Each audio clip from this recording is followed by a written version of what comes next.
السلام علیکم۔ خدارا اب بھی وقت ہے ہوش کے ناخن لے لے، ورنہ مکافات عمل اسی دنیا میں ہوتا ہے اور وہ تم لوگوں کا زیادہ دور نہیں۔ میرے وطن میں یہ افسوسناک روایت بن چکی ہے کہ کوئی بھی سر اٹھا کر سچ بول کر حق کا علم بلند کر کے نہ چلے۔ یہ خاموشی، یہ خوف اور یہ بے حسی ہم سب کے لیے لمحہ فکریہ ہے۔ ہر باشعور شہری کا فرض بنتا ہے کہ ایسی روایت کے خلاف آواز بلند کرے، اور وہ بھی بھرپور انداز میں۔ احمدیوں کے ساتھ ہونے والا ظلم و ستم اور ان کے بنیادی انسانی حقوق کی پامالی صرف احمدیوں کا مسئلہ نہیں، بلکہ یہ ہر پاکستانی کے حق آزادی، حق عقیدہ اور حق زندگی کا مسئلہ ہے۔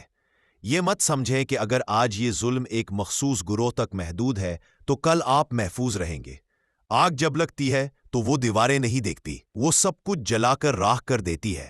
ہر انسان کو بلا تفریق مذہب و مسلک یہ حق حاصل ہے کہ وہ اپنے عقیدے اور ایمان کے مطابق زندگی گزارے۔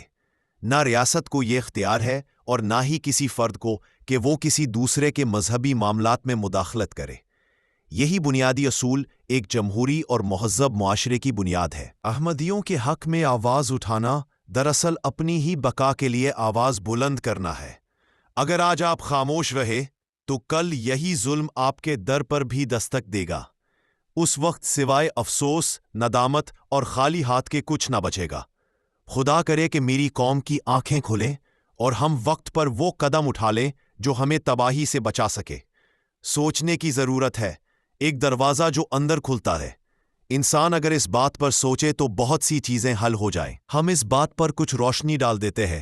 ویڈیو کو آخر تک ضرور دیکھیں۔ سوچئے کہ زندگی میں آپ کسی کام میں مسلسل محنت کر رہے ہوں اور کسی معتبر ذریعے سے یہ معلوم ہو جائے کہ اس کا انجام کیا ہونے والا ہے، تو کیا آپ وہ سچ جاننے کا موقع ضائع کریں گے؟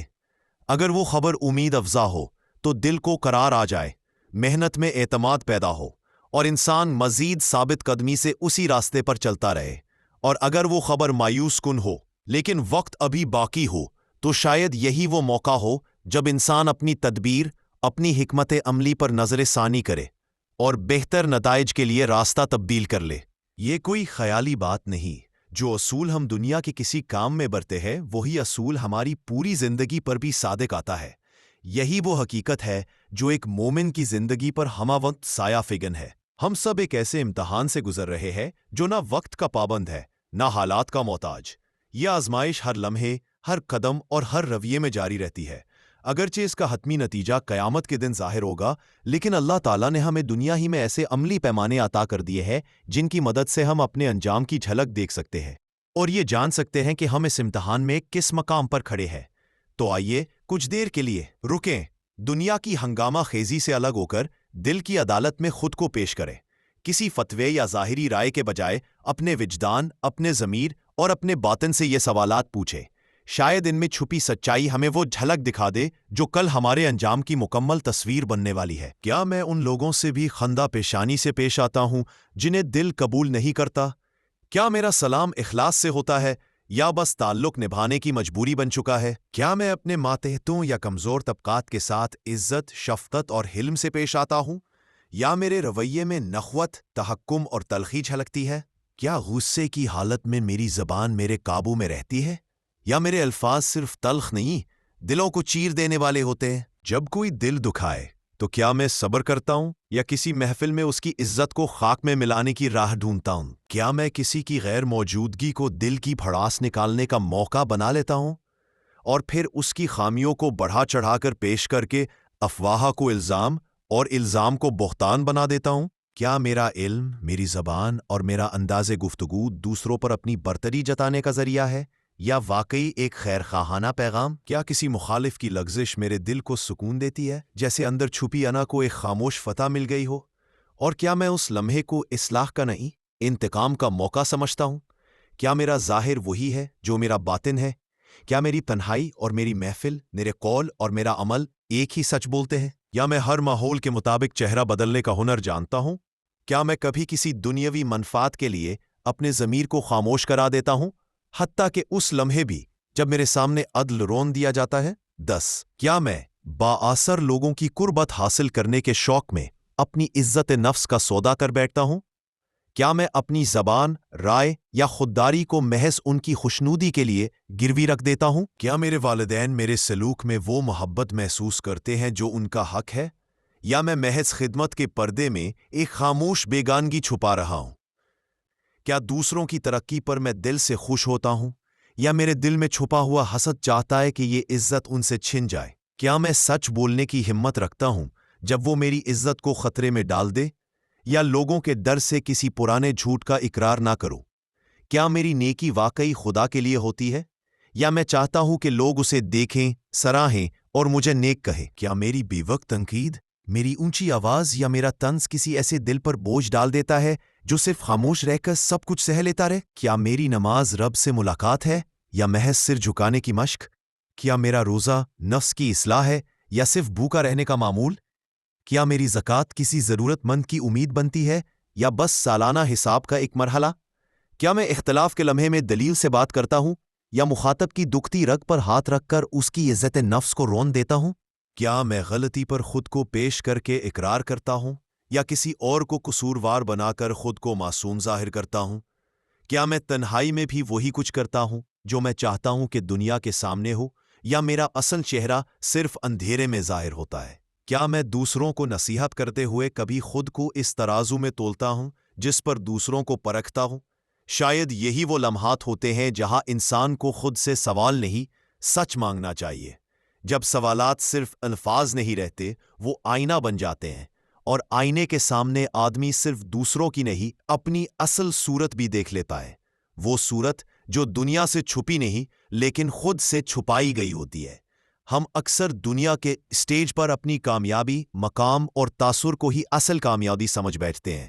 ظاہری فتوحات ہماری تسلی بن جاتی ہیں، اور ہم وہ سوالات بھول جاتے ہیں جو ہمارے حقیقی انجام سے جڑے ہوتے ہیں۔ ہم دوسروں کو دکھانے کے لیے اپنی صورت سنوارتے ہیں، لیکن اپنے اندر جھانکنے سے کتراتے ہیں۔ اس سے پہلے کہ وقت کا دروازہ بند ہو جائے، ہم سب خود سے وہ سچی بات ضرور کہہ ڈالیں جو برسوں سے دل کے در پر دستک دے رہی ہے، مگر ہم نے ہر بار نظر انداز کر دی، کیونکہ انجام کی گھڑی خاموش آتی ہے مگر اس کی بازگشت کبھی خاموش نہیں ہوتی۔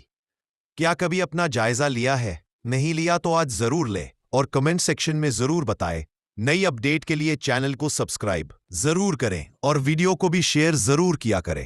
یوٹیوب چینل میسج آف اسلام آ رہی ہے اس وقت اس زمین پر، اگر اس وجہ سے کہ اللہ کا نام لیتے ہیں، اس وجہ سے کہ لا الہ الا اللہ محمد الرسول اللہ پڑھتے ہیں، اور اس وجہ سے کہ وقت کے امام کو مانتے ہیں، ان وجوہات کی بنا پر اگر کسی کو مارا جا رہا ہے، کسی کو شہید کیا جا رہا ہے اور کسی کو جیل میں ڈالا جا رہا ہے، تو وہ جماعت احمدیہ ہی ہے۔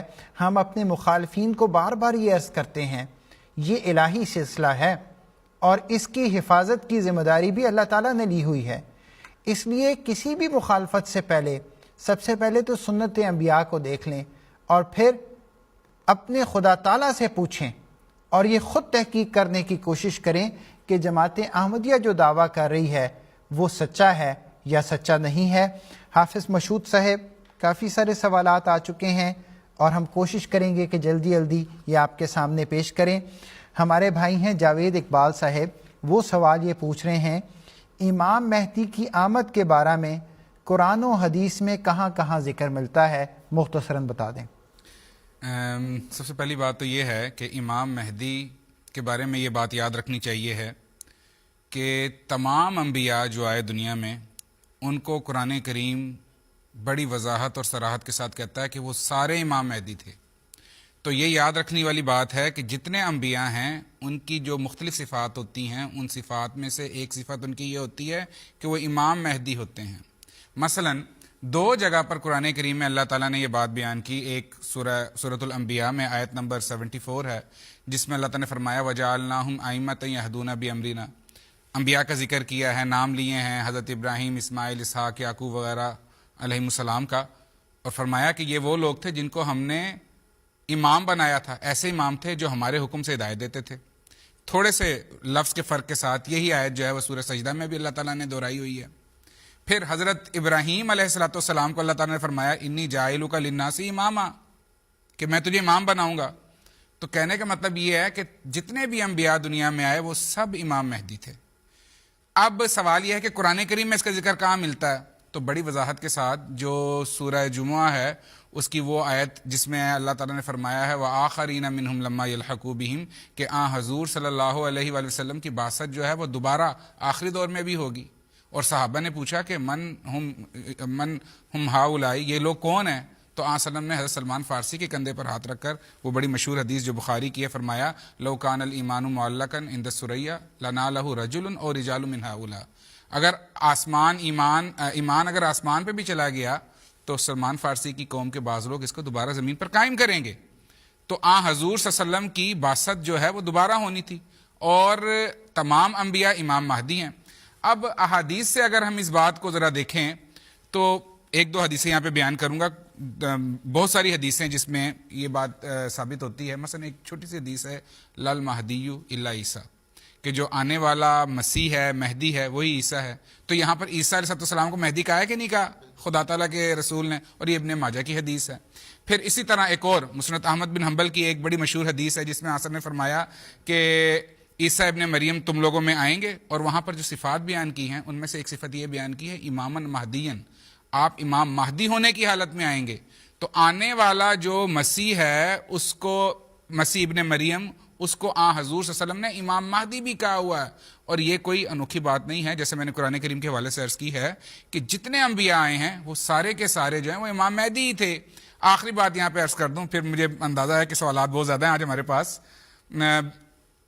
طبرانی کی ایک حدیث ہے جس کے الفاظ یہ ہیں کہ ینزل عیسیٰ ابن مریم، کہ عیسیٰ ابن مریم جو ہیں وہ نازل ہوں گے اعلیٰ ملتی ہی مصدقاً بمحمدin، کہ وہ حضور صلی اللہ علیہ وآلہ وسلم کی امت میں آئیں گے اور حضور صلی اللہ علیہ وسلم کی تائید کرنے والے ہوں گے. آگے فرمایا اماماً مہدیاً، اس حال میں کہ آپ ہی امام مہدی ہوں گے. تو حدیثیں تو کثرت کے ساتھ مل رہی ہیں جو یہ بتا رہی ہیں کہ آنے والا جو مسیح موعود ہے وہی امام مہدی بھی ہے. تو حدیثوں سے بھی بات ہو گئی، قرآن کریم سے بھی حوالہ دے دیا. اور سب سے اہم بات یہ ہے جو یاد رکھنے والی بات ہے کہ جتنے انبیاء خدا تعالیٰ کے آتے رہے ہیں وہ سارے امام مہدی ہیں.